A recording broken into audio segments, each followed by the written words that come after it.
اعوذ باللہ من الشیطان الرجیم بسم اللہ الرحمن الرحیم۔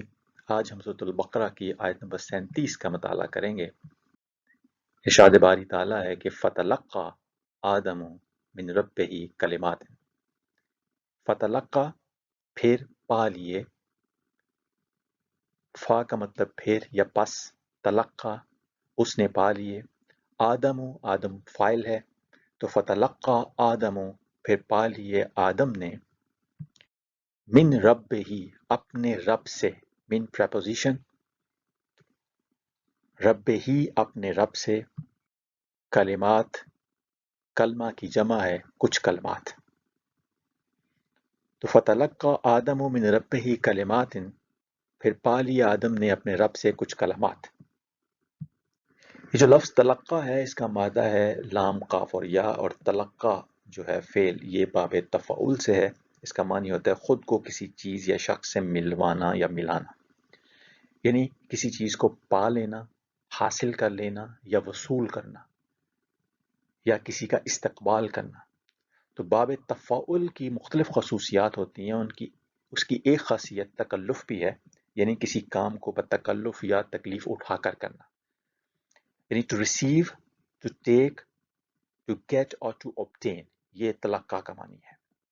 اس کا معنی to learn, to study, to take lessons بھی ہے، ٹو بی ٹاٹ اور انسٹرکٹڈ بھی ہے، اور اس ورب فارم میں کچھ ایفرٹ اور انڈیور یا انیشیٹو انڈیکیٹ ہوتا ہے۔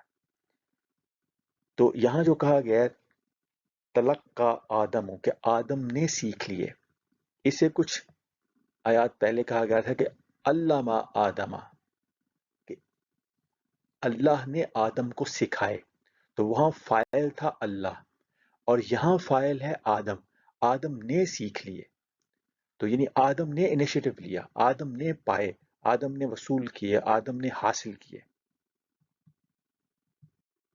آدم نے حاصل کیے اپنے رب سے کچھ کلمات۔ اب جو لفظ رب ہے اس کا ایک معنی مالک اور صاحب بھی ہے، یعنی the one having ownership اور possession۔ اس کا معنی آقا، سردار یا سرپرست، سربراہ، مختار کل یا صاحب اختیار و اقتدار بھی ہوتا ہے، یعنی the one having command، control، rule and authority۔ اور اس کا بنیادی معنی جو ہوتا ہے وہ ہوتا ہے تمام ضروریات بہم پہنچا کر ہر چیز کو تدریجاً پرورش، تربیت یا نشو و نما کر کے اس کو اس کے نقطۂ آغاز سے حد کمال تک پہنچانے والا۔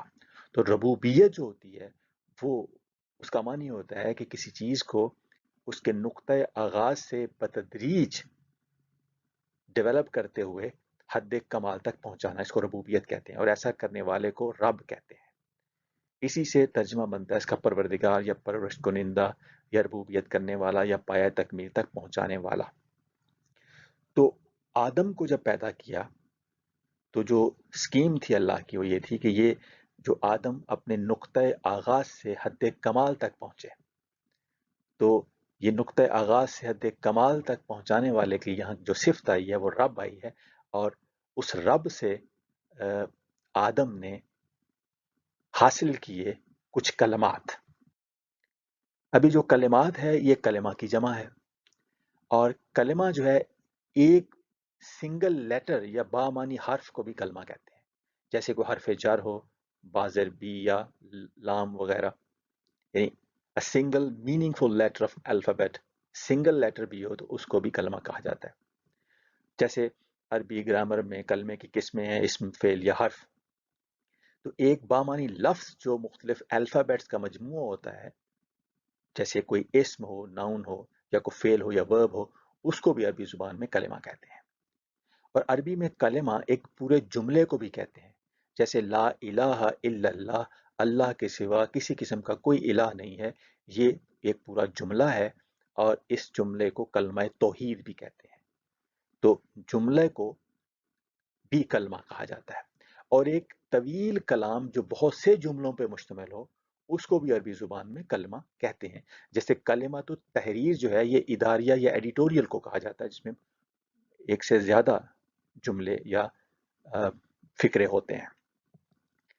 متن کے اعتبار سے یعنی کانٹینٹ جو ہے ایک کلمے کا وہ مختلف ہو سکتا ہے۔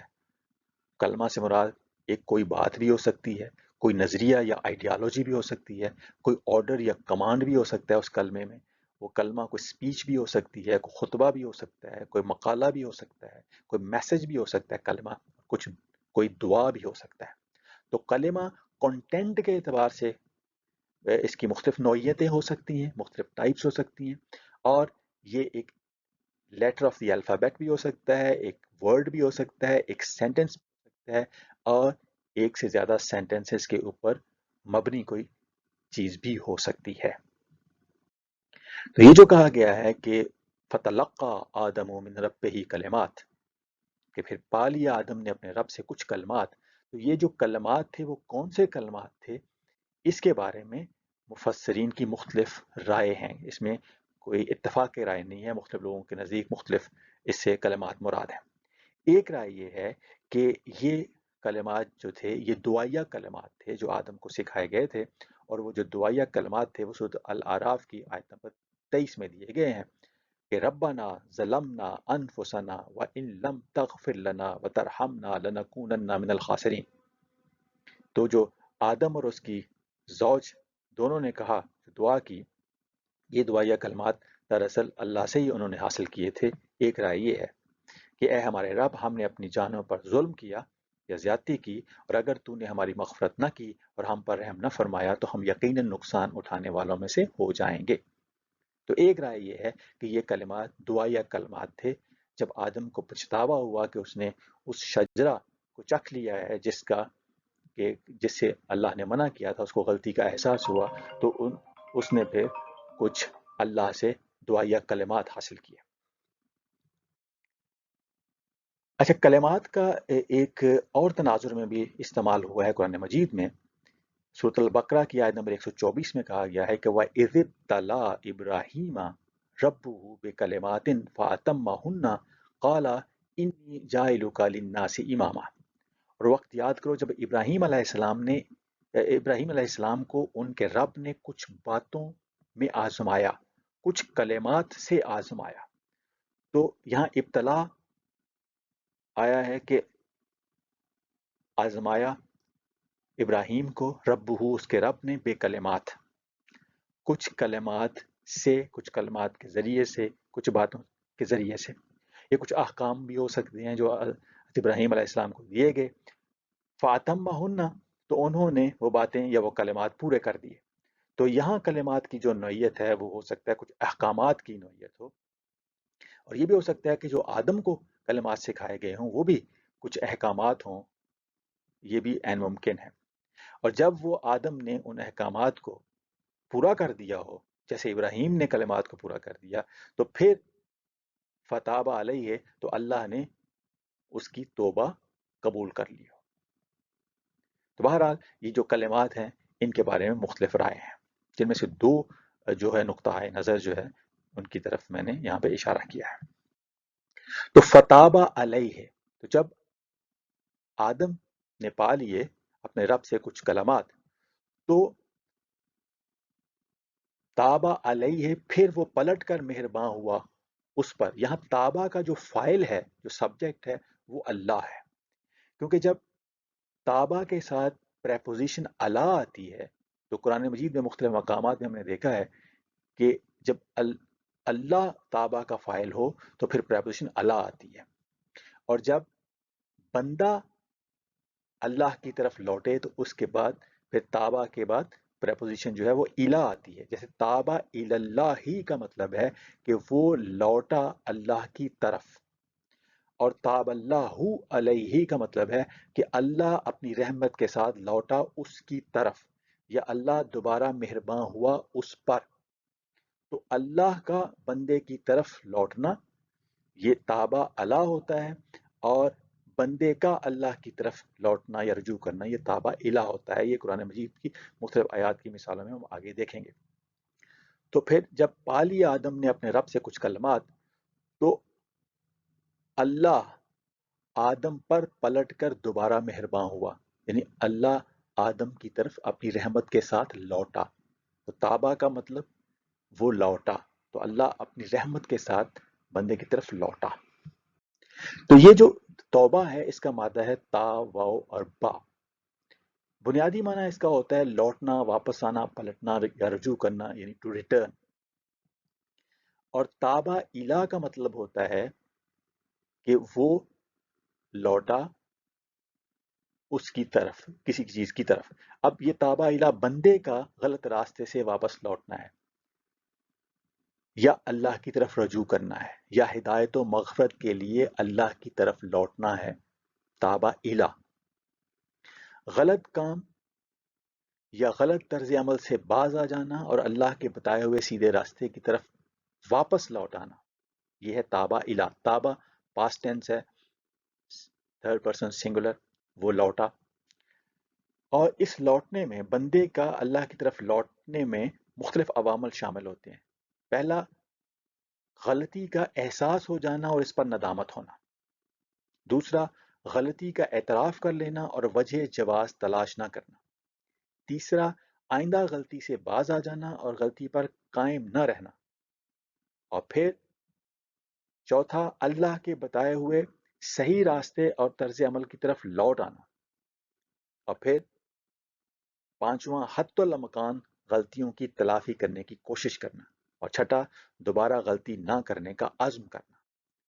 تو توبہ جو ہے، یہ صرف زبان سے کچھ الفاظ دہرا لینے کا نام نہیں ہے کہ میں کہہ دوں کہ میری توبہ، یا اللہ میری توبہ، تو میری توبہ ہو گئی. بلکہ توبہ جو ہے یہ عملی طور پر جو اوپر دیے گئے عوامل ہیں جو میں نے ابھی بتائے ہیں، ان تمام عوامل کو سر انجام دینا ہے. یعنی غلطی کا احساس کر لینا، اس پر شرمندہ ہونا، اس کا اعتراف کر لینا، اس کا جواز تلاش نہ کرنا، آئندہ غلطی سے باز آ جانا، غلطی پر قائم نہ رہنا، اللہ کے بتائے ہوئے صحیح راستے اور طرز عمل کی طرف لوٹ آنا، غلطی کی تلافی کرنے کی کوشش کرنا اور دوبارہ غلطی نہ کرنے کا عزم کرنا. یہ سارا کچھ لفظ توبہ میں شامل ہے. تو تابع الہ کا مطلب ہوتا ہے turning of a human being to Allah and his path while repenting of wrongdoing. That is to say, the grieving for it or regretting it with the confession of having no excuse for the commission thereof. اور تابع اللہ کا مطلب ہوتا ہے اللہ کا اپنی رحمت و مغفرت کے ساتھ بندے کی طرف لوٹنا. تابع اللہ، اللہ لوٹا یا وہ لوٹا بندے کی طرف رحمت و مغفرت کے ساتھ. تو جب انسان اللہ کے راستے سے دور ہو جاتا ہے یا اس کے برخلاف چلتا ہے تو وہ اللہ کی ان خاص رحمتوں سے محروم ہو جاتا ہے جو صحیح راستے پر چلنے کے نتیجے میں حاصل ہونا ہوتی ہیں. تو جب انسان اللہ کے راستے پر واپس لوٹ آتا ہے تو اللہ کی خاص رحمتیں بھی واپس لوٹ آتی ہیں. تو ایک انسان ایک اگر صحیح راستے پہ جا رہا ہو جہاں پہ آگے اس کو باغ یا کوئی جنت یا کوئی اچھی چیز ملنی ہو، تو اگر وہ صحیح راستے پہ جا رہا ہو تو ظاہر ہے اس کا نتیجہ رحمت ہوگی اور آگے نعمتیں ہوگی. لیکن اگر وہ غلط راستے کی طرف مڑ جائے گا تو وہ ان رحمتوں سے اور ان نعمتوں سے دور ہو جائے گا. تو بندے کا دوبارہ لوٹ کر سیدھے راستے کی طرف آنا یہ ہے توبہ، اور دوبارہ ان رحمتوں کا اور نعمتوں کا دوبارہ بندے کی طرف آ جانا یا اللہ کا ان کو لوٹا دینا، رحمتیں اور مغفرتیں اور نعمتیں یا اللہ کا رحمت اور مغفرت کے ساتھ بندے کی طرف لوٹ آنا، یہ ہے تابع اللہ.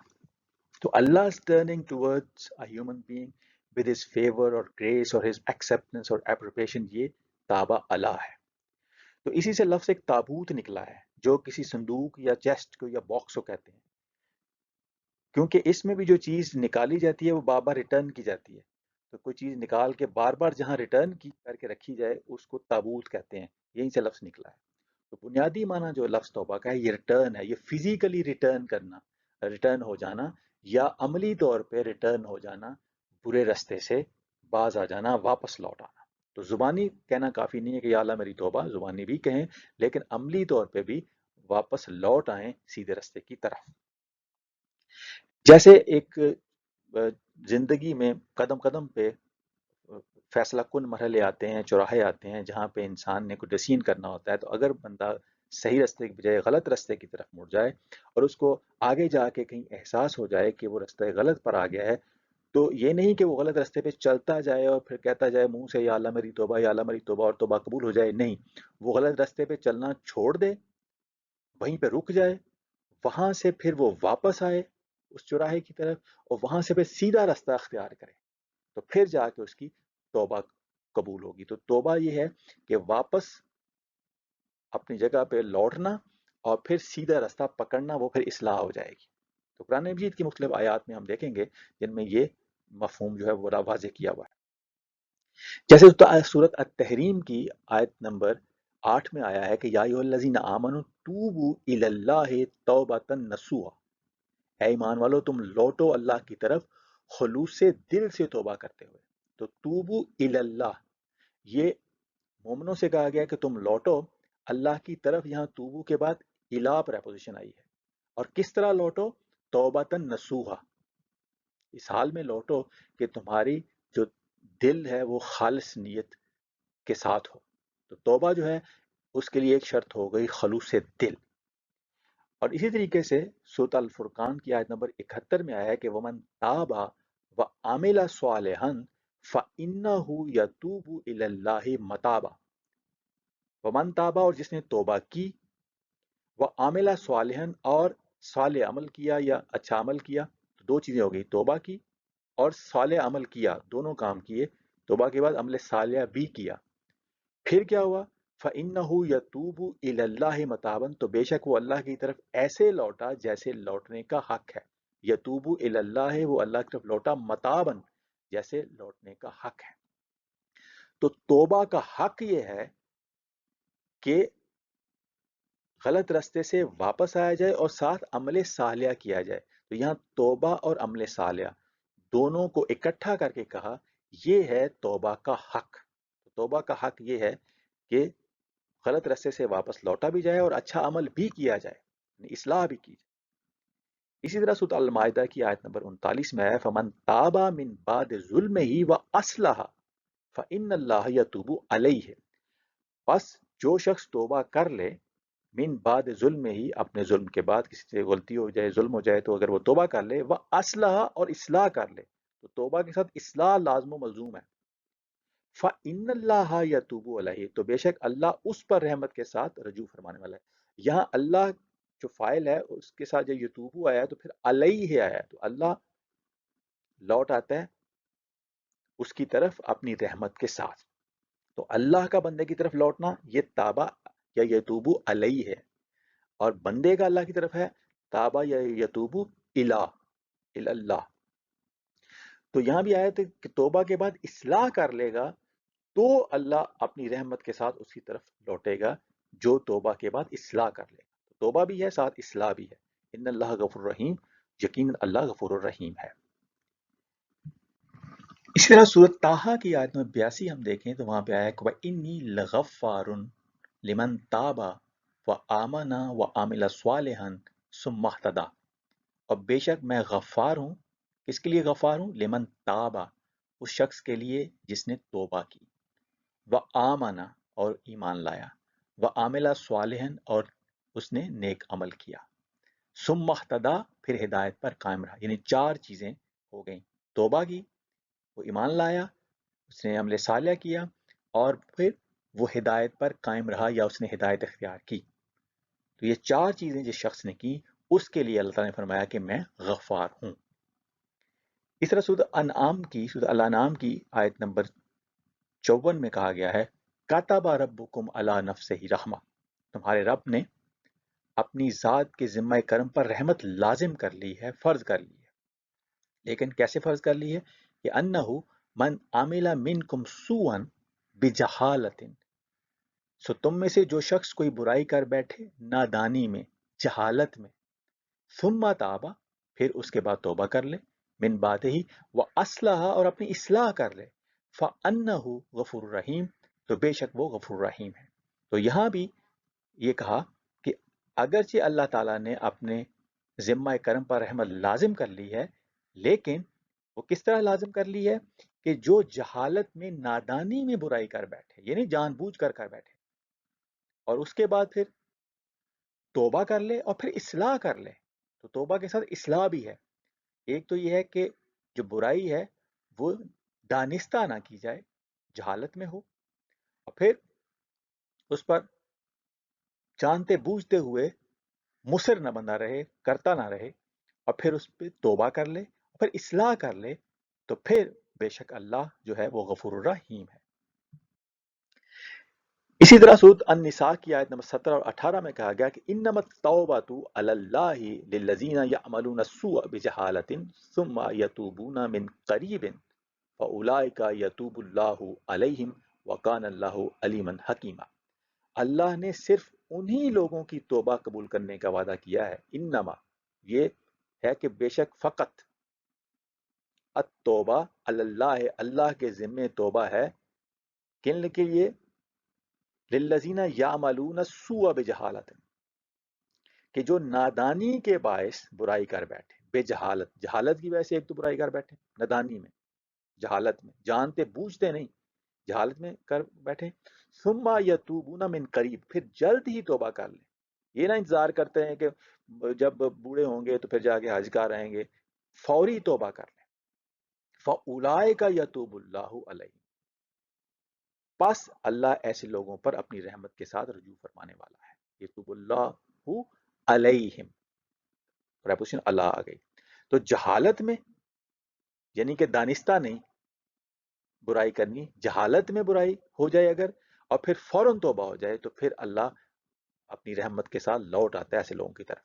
اور اگلی آیت میں ہے وَلَيْسَتِ التَّوْبَةُ لِلَّذِينَ يَعْمَلُونَ السَّيِّئَاتِ حَتَّى إِذَا حَضَرَ أَحَدَهُمُ الْمَوْتُ قَالَ إِنِّي تُبْتُ الْآنَ وَلَا الَّذِينَ يَمُوتُونَ وَهُمْ كُفَّارٌ أُولَئِكَ أَعْتَدْنَا لَهُمْ عَذَابًا أَلِيمًا۔ اور ایسے لوگوں کے لیے توبہ کی قبولیت نہیں ہے جو گناہ کرتے چلے جائیں یہاں تک کہ ان میں سے کسی کے سامنے موت آ پہنچے تو اس وقت کہے کہ میں اب توبہ کرتا ہوں، اور نہ ہی ایسے لوگوں کے لیے ہے جو کفر کی حالت میں مریں، ان کے لیے ہم نے دردناک عذاب تیار کر رکھا ہے۔ تو یعنی ہمیں بڑھاپے کے لیے یا موت کے وقت تک کے لیے انتظار نہیں کرنا چاہیے توبہ کے لیے۔ اللہ کہتا ہے توبہ ان لوگوں کے لیے ہے جو نادانی میں دانستہ نہیں کوئی برائی کر بیٹھے اور پھر فوراً توبہ کر رہے ہیں، یعنی لوٹ آئیں سیدھے رستے کی طرف، نہ یہ کہ انتظار کرتے رہیں کہ آخری عمر میں توبہ کریں گے جب اصلاح کا موقع ہی نہیں بچے گا۔ تو جو آیت آج ہم پڑھ رہے ہیں اس کا آخری ٹکڑا ہے انہو هو التواب الرحیم، بے شک وہ، انہو، انا بے شک حرف توکید حرف نصب ہے، ہو ضمیر متصل واحد مذکر غائب، وہ، ہوا، وہ، تو ہو، وہ جو ہے یہاں دو دفعہ آیا ہے تو وہ پہ اوپر زور ہے، ایمفیسس ہے کہ بے شک وہی التواب اور الرحیم ہے، بار بار توبہ قبول کرنے والا یا مہربان ہونے والا اور ہمیشہ رحم کرنے والا۔ یہ جو التواب کا لفظ ہے یہ تو التواب جو ہے یہ تو اس میں معرفہ ہو گیا جو اللہ ہی کے لیے ہے، لیکن تواب کا جو لفظ ہے یہ انسانوں کے لیے بھی آتا ہے اور اللہ کے لیے بھی استعمال ہوا ہے۔ تو تواب کا لفظی معنی ہے بہت زیادہ یا بار بار لوٹنے والا، یعنی one who returns much or often۔ تو سورۃ التوبہ کی آیت نمبر 118 میں ہوا استعمال یہ اللہ تعالیٰ کی صفت کے طور پہ، ان اللہ هو التواب الرحیم، بے شک اللہ ہی بار بار پھر سے مہربان ہونے والا اور ہمیشہ رحم کرنے والا ہے۔ تو ابھی جو ہماری سورۃ بقرہ کی آیت نمبر 37 ہے وہاں بھی اللہ تعالیٰ کے لیے تواب کا لفظ استعمال ہوا ہے، تو اللہ کے لیے بھی تواب کا لفظ استعمال ہوتا ہے کہ وہ بھی جب بھی انسان غلط رستے سے واپس لوٹے گا تو اللہ اس اپنی رحمت کے ساتھ اس کی طرف لوٹ آئے گا، دوبارہ اس کی طرف مہربان ہو جائے گا۔ تو یہ نہیں اس سے مراد کہ جی بار بار بندہ گناہ کرتا جائے اور بار بار وہ توبہ اس امید پہ گناہ کرتا جائے کہ میں بار بار توبہ کر لوں گا۔ تو وہ ہم پہلے دیکھ چکے ہیں کہ غلطی جہالت میں نادانی میں ہو اور پھر بندہ اصلاح کرے تو پھر توبہ جو ہے وہ اللہ تعالیٰ قبول کرتے ہیں اور اللہ تعالیٰ پھر اپنی رحمت کے ساتھ لوٹ آتے ہیں۔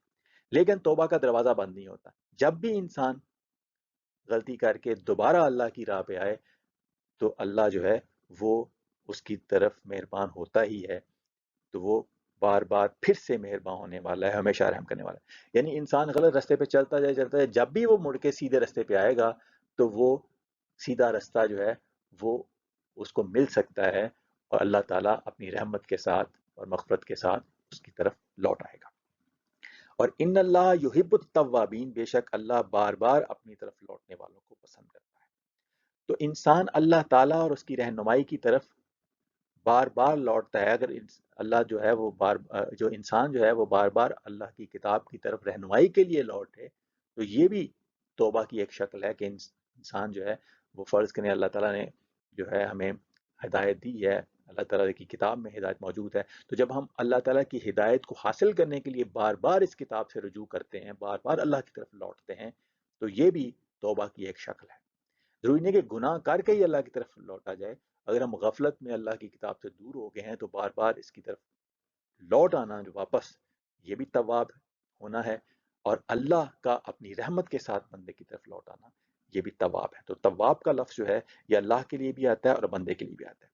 تو کچھ صفات ایسی ہیں جو اللہ اور بندے دونوں کے لیے ہوتی ہیں استعمال، لیکن دونوں کا مفہوم جو ہے وہ بدل جاتا ہے. جیسے قرآن مجید میں اللہ تعالیٰ کی ایک صفت ہے المؤمن، یعنی امن دینے والا.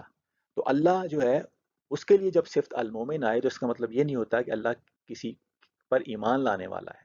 وہاں ترجمہ ہوگا المومن کا کہ اللہ امن دینے والا ہے. تو اسی طرح جب وہ لفظ مومن جو ہے وہ انسان کے لیے استعمال ہوتا ہے تو اس کا مطلب ہوتا ہے امن دینے والا بھی ہو سکتا ہے اس کا معنی، اور اس کا معنی زیادہ تر جو ہوتا ہے وہ ہوتا ہے ایمان لانے والا، کسی چیز کو ماننے والا. تو یہاں بھی جو تواب ہے اللہ کے لیے جب لفظ استعمال ہو رہا ہے تو اس کا معنی ہو گیا کہ بار بار اپنی رحمت اور شفقت اور مہربانی سے اللہ بندوں کی طرف لوٹتا ہے اور لوٹنے والے کو تواب کہا جا رہا ہے. اور انسان اگر اللہ کی طرف بار بار لوٹے رہنمائی کے لیے یا رحمت کے لیے تو وہ بھی تواب ہے. تو اللہ تعالیٰ توابین کو پسند کرتا ہے اور وہ خود بھی تواب ہے. تواب کے ساتھ ساتھ رحیم ہے، اور رحیم کا مادہ رحمت ہے جو کہ بنیادی طور پہ اس کا جو روٹ ہے وہ لنک کرتا ہے رحم سے، جو کہ ماں کے بدن کا وہ حصہ ہوتا ہے جہاں پیدائش سے پہلے بچے کو نہایت نرمی اور لطافت سے بلا محنت اور معاوضہ سامان نشو و نما ملتا چلا جاتا ہے اور بحفاظت اس کی پرورش اور نگہداشت ہوتی چلی جاتی ہے. تو اللہ تعالیٰ کی رحمت کا مطلب صرف مرسی نہیں ہے بلکہ کمپیشن بھی ہے، اور جو انسان کو بحفاظت جو نشو و نما لطافت کے ساتھ ملتا ہے یا اللہ تعالیٰ دیتا ہے کہ وہ اپنے نقطۂ آغاز سے اپنے نقطۂ کمال یا حد کمال تک انسان پہنچ جائے تو یہ بھی اس کی رحمت ہے. تو رحمت کا مطلب عطا بھی ہے، احسان بھی ہے، کرم گستری بھی ہے، پرورش بھی ہے، نگہداشت بھی ہے، فیور، گریس، بینیفیسنس، کمپیشن، یہ ساری چیزیں رحمت کے معنی میں آتی ہیں. تو اللہ تعالیٰ نے آدم کو تخلیق کیا اور اس کی ربوبیت کا تقاضا یہی تھا کہ وہ آدم کو اس کے نقطۂ آغاز سے حد کمال تک پہنچنے کے لیے جو سامان نشو و نما چاہیے اور جو فزیکل نرشمنٹ کی چیزیں چاہیے وہ بھی عطا کرے، اور جو اس کی جو اسپریچول نرشمنٹ تھی یا جو اس کی ذات کی نشو و نما تھی اس کے لیے بھی جو سامان نشو و نما دینا تھا وہ بھی دے. تو اس لیے یہاں پہ اس آیت میں ہم نے دیکھا کہ رب کی صفت آئی ہے اور رحیم کی صفت آئی ہے اور تواب کی صفت آئی ہے. کہ آدم کو اللہ تعالیٰ نے تخلیق کیا، اور جب تخلیق کیا تو وہ اس کا نقطۂ آغاز تھا. اب انسانیت اور جو ابن آدم ہے، جو آدمیت ہے، اس نے اپنے حد کمال تک پہنچنا ہے. اس کی حد کمال تک پہنچنے کے لیے جو سامان ربوبیت ہے اور جو رحمت ہے، جو سامان نشو و نما، جو نگہداشت اور پرورش کا سامان ہے، وہ اللہ تعالیٰ نے آدم اور ابن آدم کو دے رکھا ہے. تو اس کا یہاں یہ مثال بتا دی اس آیت میں کہ آدم کی جس طرح اللہ تعالیٰ نے توبہ قبول کی اور آدم کو جب غلطی کا احساس ہوا تو دوبارہ اللہ تعالیٰ نے کہا کہ میں توبہ قبول کرنے والا ہوں اور رحم کرنے والا ہوں. اور یہیں سے سبق ابن آدم کے لیے ہے کہ اس سے بھی جب غلطی ہوگی تو اللہ تعالیٰ جو ہے وہ تواب اور رحیم ہے. تو وہ اگر انسان اللہ تعالیٰ کی طرف لوٹے گا تو اللہ اپنی رحمت کے ساتھ اس انسان کی طرف لوٹے گا. تو رحمان اور رحیم جو ہے یہ دو اللہ تعالیٰ کی صفتیں ہیں. یہاں پر رحیم کی صفت آئی ہے. رحمان جو ہے وہ ذات ہوتی ہے جس کی رحمت بے حد اور بے کراں ہو، کیونکہ رحمان کا وزن فعلان ہے اور یہ مبالغے کا صیغہ ہے جو کسی چیز کی کثرت، بہتات، وسعت، شدت، جوش اور تلاطم کی عکاسی کرتا ہے. تو اس کا معنی ہم کر سکتے ہیں کہ بے انتہا اور لامحدود رحمت کا سرچشمہ اور خزینہ جس نے اپنی رحمت کی وسعت میں ہر چیز کو سمو لیا ہو. اس میں مومن اور کافر سمیت تمام مخلوقات پر جو ہے وہ شامل ہوتی ہیں. اللہ تعالیٰ کی جب صفت رحمانیت آتی ہے تو وہ اس میں سارے لوگ شامل ہوتے ہیں. اور یہ ایک خیال یہ ہے کہ رحمان کا لفظ جو ہے وہ دنیا میں رحمت کا سرچشمہ اور خزینہ جو ہے، یہ اس صفت کا جو ہے ظہور وہ اللہ تعالیٰ کا اس دنیا میں ہو رہا ہے. اس کی رحمت جب سب انسانوں کو ملتی ہے تو ان پر، لیکن جو رحیم کا لفظ ہے یہ خاص طور پہ یہ جو رحمت خاص ہے اللہ تعالیٰ کی اس کے لیے استعمال ہوتا ہے. اور رحیم کا وزن جو ہے وہ فعیل ہے، جیسے کریم، علیم وغیرہ. اور یہ مبالغے کے ساتھ ساتھ دوام، استمرار، ہمیشگی، پائیداری، استواری، تسلسل اور استقلال کے مفہوم کی عکاسی کرتا ہے. یعنی الرحیم وہ ذات ہے جس کی رحمت کا ظہور لازوال ہے، ابدی ہے، دائمی ہے اور ہمیشہ کے لیے ہے. اور ایک خیال یہ ہے کہ جو اللہ تعالیٰ کی رحمت کے خاص جو صرف مومنین کے لیے ہے، اس کا جو ظہور ہے وہ اللہ تعالیٰ کی صفت رحیمیت کے طور پہ ہوتا ہے. اور اس دنیا کے بعد آخرت میں جو ہے وہ رحمانیت اور رحیمیت دونوں کا ظہور جو ہے وہ مومنین پہ تو ہوگا، لیکن جو مومن نہیں ہوں گے ان پر جو ہے وہ دنیا میں تو اللہ تعالیٰ کی رحمت جیسے ہوا ہے، پانی ہے، اس طرح کی رحمتیں ان کو ملتی رہیں گی. لیکن جو رحمت خاص ہے جو اللہ تعالیٰ کے احکام کے مطابق چلنے سے ہی حاصل ہوتی ہے، وہ رحمت جو ہے وہ دنیا اور آخرت کی جو رحمت ہے وہ جو صفت رحیمیت سے جو آشکار ہونی ہے انسانوں پر، وہ صرف مومنین کے لیے اور اچھے عمل کرنے والوں کے لیے ہے. اس کے علاوہ یہ بھی کہا جاتا ہے کہ رحمان کا جو لفظ ہے اس کا اطلاق اللہ کی ذات کے سوا کسی کے لیے مناسب نہیں، جبکہ الرحیم کا جو جو رحیم کی صفت ہے وہ نکرہ کے طور پہ یہ نبی کریم صلی اللہ علیہ وسلم کے لیے بھی آئی ہے. سورۃ توبہ کی آیت نمبر 128 میں جہاں کہا گیا ہے کہ لقد جاءکم رسول من انفسکم عزیز علیہ ما عنتم حریص علیکم بالمؤمنین رؤوف الرحیم. تو رحیم کی صفت جو ہے وہ نبی کریم صلی اللہ علیہ وسلم کے لیے بھی آئی ہے، جبکہ الرحمن کی صفت جو ہے وہ صرف اللہ تعالیٰ کے لیے مخصوص ہے. تو آج ہم نے جس آیت کا مطالعہ کیا اس میں کہا گیا تھا فتلقى آدم من ربہ کلمات فتاب علیہ انہ هو التواب الرحیم. پھر پا لیا آدم نے اپنے رب سے کچھ کلمات، پھر وہ پلٹ کر مہربان ہوا اس پر، بے شک وہ وہی ہے بار بار توبہ قبول کرنے والا، مہربان ہونے والا اور ہمیشہ رحمت کرنے والا. وما علینا الا البلاغ المبین.